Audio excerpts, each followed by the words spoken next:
오케이.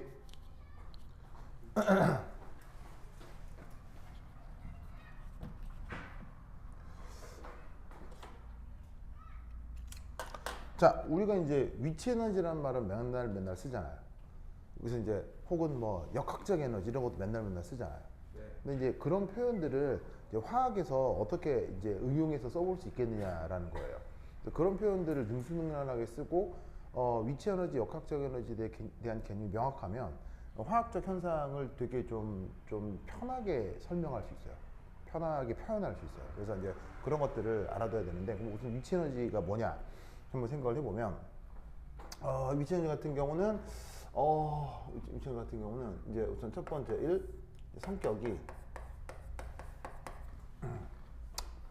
여기 위치 에너지의 성격.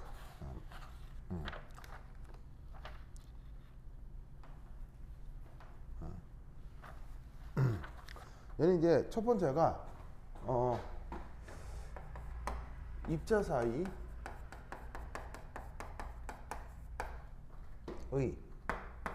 거리가 변수입니다.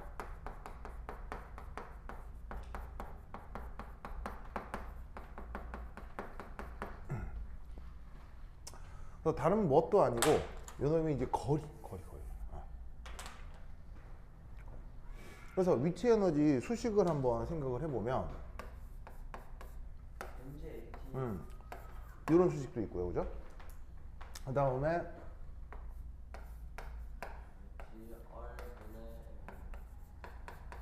뭐 이런 수식도 있고, 그 다음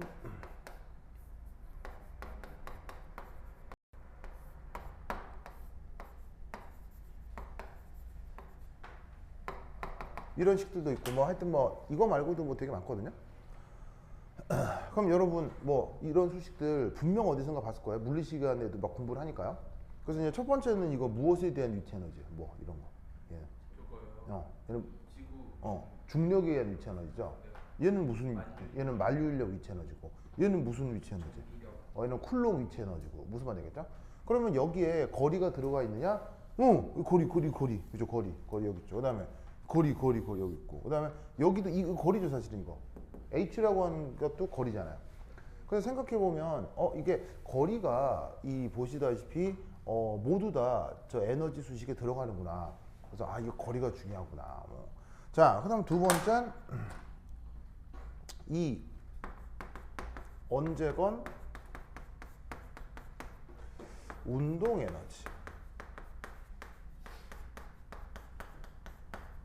에너지로 바뀔 수 있는,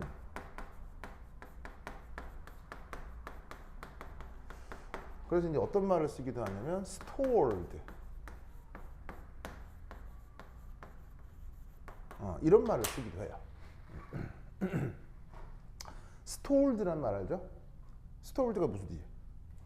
저장되어 있는. 그래서 진짜로 영어로 된 책에 이걸 찾으면 이 포텐셜 에너지 설명하면서 stored 에너지란 말이 나온다고요. 그래서 이제 이건 무슨 말이냐면, 여러분 이거와 관련해서 가장 중요한 현상 바로 무슨 보존? 역학적 에너지 보존이라는 현상이 있죠. 그래서 위치 에너지가 높았다가 위치 에너지가 낮아지면 그것 때문에 운동 에너지가 발생하고, 그런 것들은 뭐 연습 문제 막 뭐 엄청 풀어봤을 거예요, 그죠? 네, 그래서 이제 그런 것들을 보면 그렇지, 운동 에너지 바뀔 수 있지, 뭐 이런 생각들을 충분히 해볼 수가 있단 말이에요, 그죠? 그래서 이게 위치 에너지가 이런 성격을 갖구나. 그 다음에 세 번째가 요겁니다. 인력과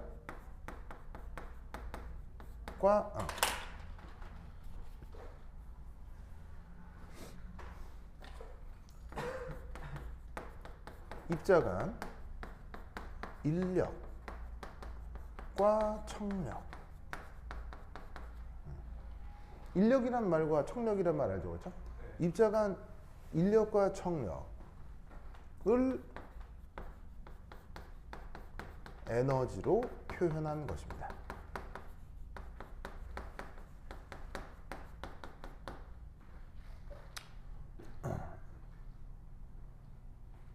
그래서 이제 잠깐 이거와 관련해서 이제 수리적 표현을 좀 살펴보면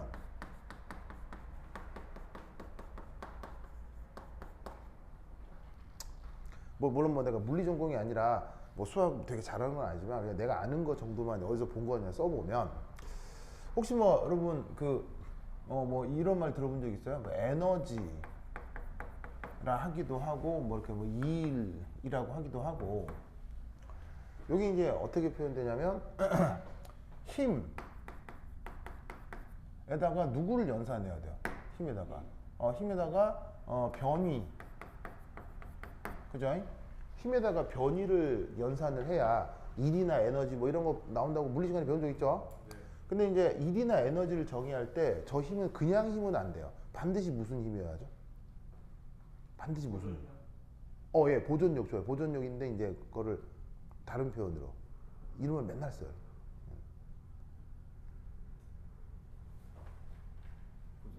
보존력인데 보존력 혹은 보존력 맞는데 외력. 내부적인 힘으로는 일이나 에너지가 정의되지 않죠.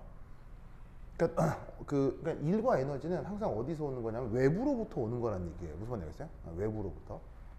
그래서 그 외력을 변이랑 연산을 해야 일이나 에너지가 나타난단 말이야. 그죠? 자, 그럼 이제 외력도 변이도 힘도 변이도 다 스칼라 물리량이에요, 벡터 물리량이에요. 벡터 물리량인지라 여기다가도 이제 벡터 표시, 여기다가도 벡터 표시. 맞죠? 이런 거 본 적 있죠? 그래서 이제 여기 점땡이는 그냥 곱하기가 아니죠. 저런 곱하기 표현은 무슨 표현이라고 해요? 이런 거 이제 그 스케일러 프로덕트라고 하거든요. 그래서 우리말 번역으로 외적 하겠죠. 왜냐하면 저렇게 외적 연산을 하면 최종 결과가 다시 벡터가 돼요, 스칼라가 돼요. 외적해버리면 스칼라가 되잖아요. 그래서 스칼라를 만들어낸다고 해서 스칼라 생성이라는 뜻으로 원래 외적은 영어 표현으로 스칼라 프로덕트라고 해요. 알겠죠? 자, 그런데 이 외부적인 힘은 항상 일정해요. 막 상황에 따라 막 슉슉슉 변할 수 있어요. 막 변할 수 있죠. 뭐 언제는 세게 주고 언제는 약하게 주고 뭐 그럴 수 있잖아요. 그러다 보니까는 얘를 어떻게 표현할 수 있냐면 짜잔, 외력이 막 변할 경우에는 이 외력의 변이를 내적하는 건 똑같은데 이 변이를 미소 변이로 생각해 주는 거야. 미소 변이에 대해서 변하는 외력에 대해 매 순간 외적을 해가지고는 다 더하기를 하는 거지. 무슨 뜻인지 알겠죠? 그래서 이렇게 쓰면 외력이 여기 이제 일정할 경우고 이렇게 하면 얘는 가변적인 거고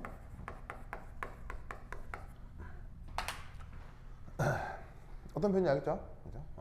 자, 근데 여러분 아시다시피 외력은 몇 가지 없어요. 되게 다양해요. 물리학에서 뭐 엄청나게 다양하죠. 뭐 예를 들면 마찰력 이런 것도 외력이죠, 그렇죠? 이런 것도 외력이고 등등등 하는데 인력과 청력도 외력인가요? 인력과 청력도 외력인가요? 개를 설정하는 거에 따라 다르잖아요. 자, 입자 사이에 인력과 청력도 외력인가요? 그렇죠. 예를 들면 재윤이가 지우를 끌어당겨요. 그럼 지우 입장에서는 끌려갈 거 아니에요? 그러면 이거는 지우 내부적 힘이에요, 외부에서 작용한 거예요? 그렇죠. 그러니까 서로 밀고 당기는 건 철저하게 그 알갱이 바깥에서부터 유래가 되는 거라고요. 무슨 말 알겠죠? 그러니까 인력 청력도 외력이기 때문에 이 자리에 뭘 넣을 수 있다? 외력을 넣을 수 있다는 얘기죠. 아니, 외력 자리에다가 인력 청력을 넣을 수 있다는 얘기죠. 무슨 말인지 알겠죠? 그러면 이때 어떻게 되느냐? 이런 일이 벌어집니다. 바로 인력이 됐건 혹은 청력이 됐건 그 벡터를 변위랑 역시나 내적하는 거예요. 근데 역시나 인력, 청력은 또 상황에 따라서 막 바뀔 수도 있죠. 크기가 막 바뀔 수도 있으니까 여기에 있는 이 변이를 또 미소 변이에 대해서 계속 또 내적을 해주는 거죠. 이걸 적분을 한 것, 이게 사실은 또 뭐겠어요? 어떤 형태의 에너지일 거 아니에요? 무슨 말인지 알겠어요? 이것도 에너지일 거 아니야. 왜냐하면 인력이 됐건 청력이 됐건 다 외력이니까요. 그죠? 그런데 이때 에너지를 뭐라고 정의한다? 요걸 위치 에너지로 정의를 하는 거예요. 무슨 말인지 알겠죠? 그러니까 위치 에너지가 하늘에서 뚝 떨어진 개념이 아니고 원래 물리학에서 일이나 에너지를 정의하는 방식이 있을 거란 말이죠. 그죠? 왜냐면 위치 에너지도 에너지니까. 근데 그 에너지를 물리학에서 어떻게 규정해요? 바로 외력에다가 변이를 연산을 해서 표현을 하는 건데 그 외력의 종류가 많지. 그 외력 종류가 많은데 하필 그 외력 중에서 입자들이 서로 상호작용하는 인력과 청력이 있을 수도 있네? 그러면 걔네들을 가지고 이런 적분을 해보자. 그럼 그때 에너지를 위치 에너지. 무슨 말 알겠죠? 그죠? 이렇게 생각을 해볼 수가 있다. 이런 말입니다. 아시겠죠? 알겠죠? 지금 뭐해?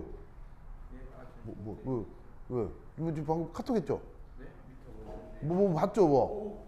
이거 봐. 이거 봐. 내 이럴 줄 알았어. 아무것도 없어요. 이럴 줄 알았어? 핸드폰 지금 안 들고 왔어요. 그래요? 알았어. 지금 카톡 했어요. 그렇지. 자, 이거 알겠죠? 그래서 이제 이게 그러면 이제 이 적분의 결과, 그래서 이제 보통 어떤 결과가 나타나냐면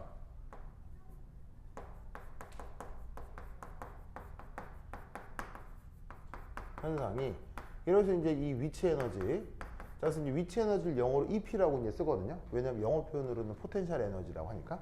이 위치 에너지가 그래서 이제 항상 어떻게 나타날 수밖에 없냐면 음수가 나타날 수도 있고 양수가 나타날 수도 있거든요. 네. 그럼 이제 언제 양수가 나타나고 음수가 나타나느냐? 바로 인력, 입자 사이에 인력만 나타나면 요걸 가지고 방향 고려해 가지고 적분을 했더니 항상 음수꼴이 나오고, 그 다음에 청력만 나타난다라고 하고 요 계산을 해보면 항상 위치 에너지는 양수값이 나오게 돼 있다, 이런 말이죠. 아시겠죠? 그렇죠. 그래서 요게 위치 에너지에서 나타나는 아주 매우 이제 수리적인 현상입니다. 그러면 여러분들이 최근에 공부하고 있는 것 중에서 리상기체라고 있죠. 리상기체. 리상기체는 입자 사이에 인력 얼마예요? 없어요. 0이죠. 네. 리상기체는 입자 사이에 청력 얼마예요? 빵. 0이죠. 그럼 0 적분하면 뭐예요? 빵. 0이죠. 그래서 이상기체는 위치 에너지가 없는 거예요. 무슨 말 알겠죠? 네. 그래서 위치 에너지라고 하는 건 사실 이렇게 자꾸 이렇게 말로 푸는데, 말로 풀 수 있지, 풀 수 있는데 그 위치 에너지라는 생각 자체를 물리학자들이 이렇게 수학으로 정의를 해놓은 거기 때문에 이런 식의 수리적인 지식을 알고 있는 게 편해요. 무슨 말 알겠죠? 그렇죠? 지금 오케이? 되죠? 지금 오케이? 오케이. 이렇게 된다. 되죠? 오케이, 됐다. 자, 그래서 요게 위치 에너지의 그 묘한 그 수리적인 현상이다. 아니, 수리적인 성격들이다. 라는 거 알아두시고, 그 다음 이제 두 번째, 자, 두 번째 이제 해볼 건 뭐냐?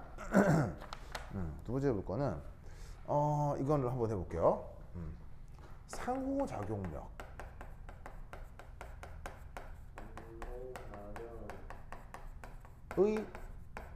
방향을 어떻게 나타내 볼 것이냐. 상호작용력의 방향을 어떻게 나타낼 것이냐. 여기 이제 어떤 말이 있냐면 상호작용. 상호작용 영어로? 인터랙션. 인터랙션.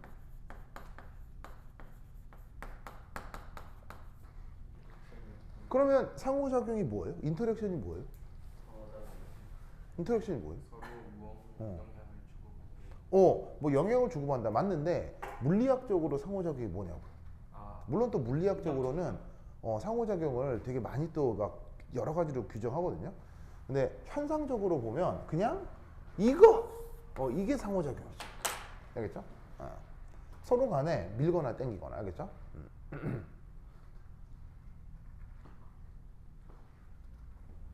그러면 이제 또 이런 질문을 하나 해볼까요? 만약 전 우주에 알갱이가 어떤 입자가 딱 한 개만 있다. 딱 한 개가 있다. 그러면 걔 위치 에너지는 얼마예요? 0이라는 거 알겠죠? 왜냐하면 인력하고 청력은 언제부터 생겨요? 입자가 몇 개부터? 두 개부터 인력 청력이 생기잖아요. 그러면 입자가 두 개 이상부터 생기니까 입자가 하나밖에 없으면 다른 애들을 밀 수도 없고 땡길 수도 없고 뭐 지가 당할 수도 없고 무슨 말인지 알겠어요? 그러니까 그런 경우도 위치 에너지가 0으로 나타나겠죠. 알겠죠? 그래서 그러한 미는 거 땡기는 거를 우리가 한자 말로 상호작용, 영어 표현으로는 인터랙션이라고 하는데 그것을 물리학자들이 이제 방향을 어떻게 표현하느냐라는 거예요. 알겠죠? 자, 그럼 이제 방향을 표현하기 위해 뭐 알갱이를 도입을 해볼게요. 알갱이는 적어도 몇 개 이상? 두 개 이상이니까, 두 개 이상이니까 가장 최소 몇 개는 있어야 돼. 네. 두 개는 있어야 되니까 두 개를 그려볼게요. 알겠죠? 이제 두 개를 그리자. 두 개, 짜자자잔.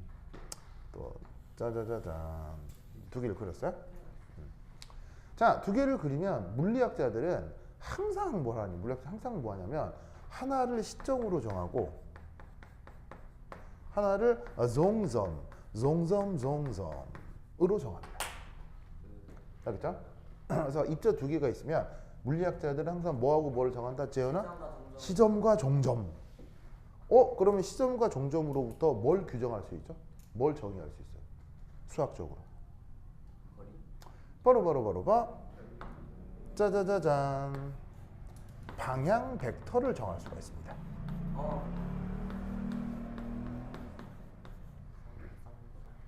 무슨 말인겠죠? 그래서 입자 두 개에 대해서 물리학자들은 무조건 방향 벡터를 규정하고 그 방향 벡터가 향하는 방향이죠. 향하는 방향.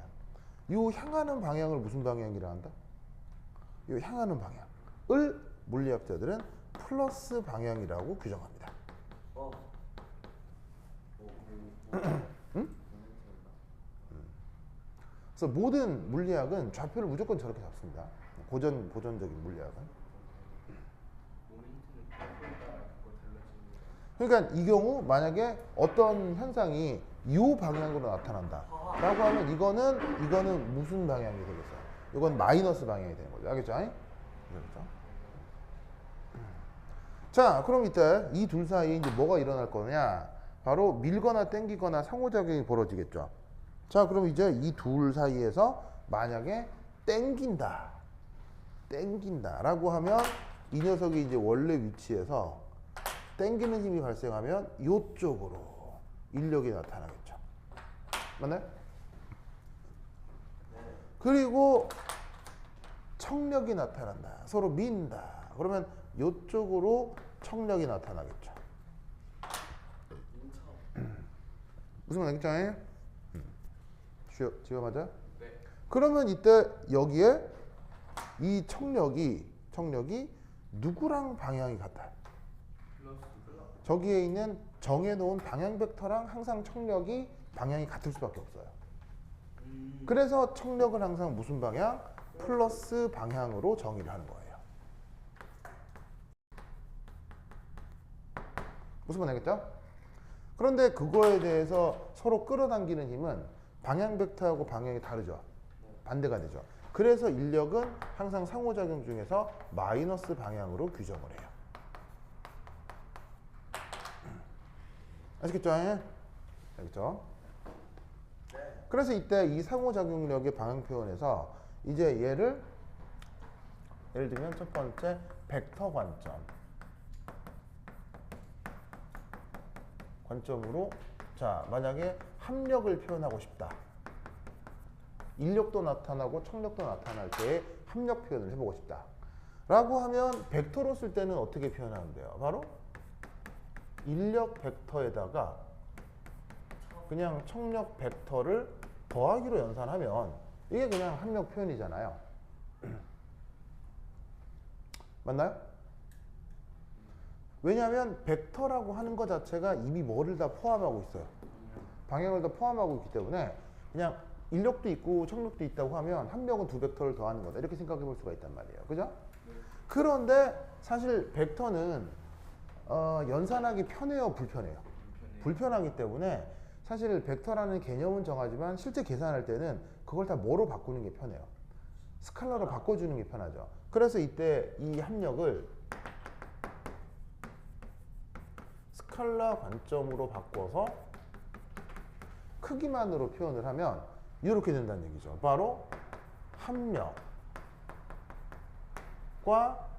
인력과 청력의 관계는 항상 마이너스 인력의 플러스 청력으로 표현이 되는 거예요. 무슨 말 알겠죠? 마이너스 인력이 플러스 청력으로 표현된다. 왜 마이너스고 플러스인지 알겠죠? 네. 인력이 방향이 마이너스이기 때문에 크기만으로 표현할 때는 그 방향을 V로 그냥 이 부호로 바로 결정을 해주는 거예요. 그래서 물리학적으로 상호작용력의 합력을 표현을 할 때는 항상 마이너스 인력 더하기 청력. 알겠죠? 네. 그렇죠? 이 논리를 꼭꼭 기억해 두시기 바랍니다. 오케이, 되었다. 됐죠? 됐죠? 그 다음 세 번째 3. 자, 이것도 이제 굉장히 중요한데,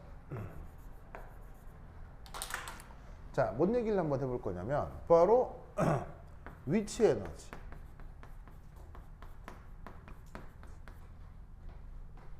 와 상호작용력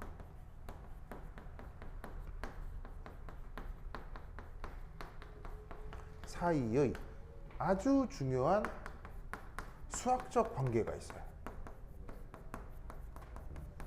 요거를 꼭 하나 알아두시면 좋거든요. 매우 중요합니다. 되게 중요하다. 그럼 위치 에너지와 상호작용 사이의 수학적 관계. 그러니까 수학적 관계니까 당연히 증명 과정도 있겠죠. 네. 근데 증명 과정을 내가 까먹었어요. 까먹었어요. 왜냐하면 내가 이거를 대학교 2학년 때 해보고 두 번 다시 안 해봤거든요.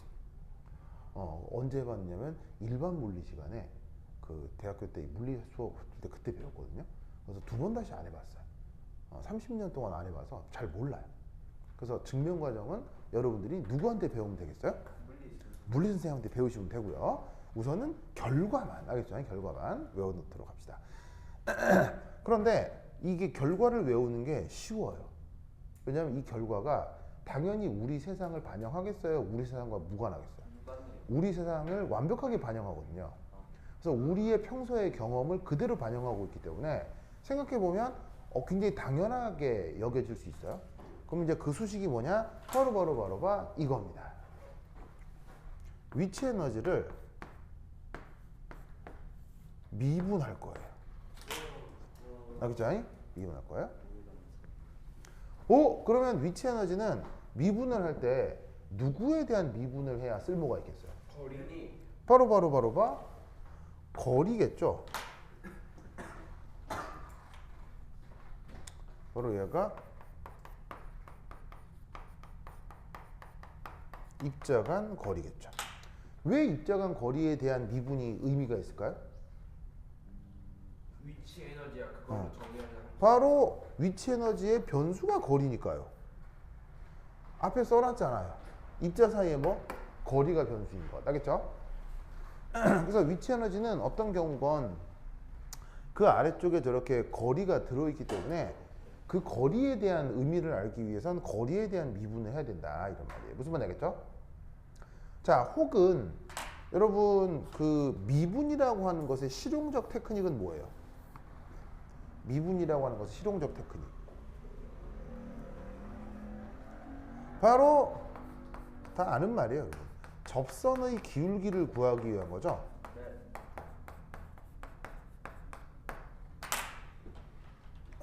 접선의 기울기를 구하는 것이다.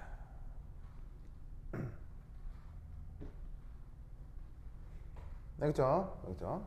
그렇다면 이때 얘는 어떻게 되느냐? 그 값이 마이너스 합력으로 표현됩니다. 마이너스 합력으로 표현됩니다. 알겠죠? 그렇다면 이때 얘는 다른 말로 어떻게 되느냐? 인력 빼기 청력. 왜냐하면 합력이 마이너스 합력 요거니까 부호가 바뀌어서 다시 인력 빼기 청력이 됩니다. 계산을 해보면 마이너스 분이 된다는 거죠. 그렇죠. 그래서 사실은 미분을 했을 때 왜 마이너스 합력이 되느냐? 이 과정에 대한 수리적 증명 과정이 있거든요. 요걸 내가 까먹었고 모르겠어요. 뭐 알아서 하세요. 여러분. 물리 시간에 배우시면 돼요. 내가 물리 선생님이 아닌지라 요건 까먹었어요. 그죠? 예, 그래서 요거는 물리 시간에 오늘 배우는 거라고 하고 어쨌건 외우기는 뭐 위치 에너지를 거리로 미분하면 뭐다? 인력 빼기 정력. 알겠죠? 알겠죠? 예? 그 논리를 꼭꼭 기억해 주시기 바랍니다. 저 누구냐? 저 슬리피 치고 알겠죠? 그렇죠? 자, 됐죠? 됐죠? 자, 그 다음 한 장 넘기시면 5페이지에 역학적 에너지 하이 5페이지에 2.3 챕터에 역학적 에너지 얘기가 나와요. 요거 한번 살펴볼게요.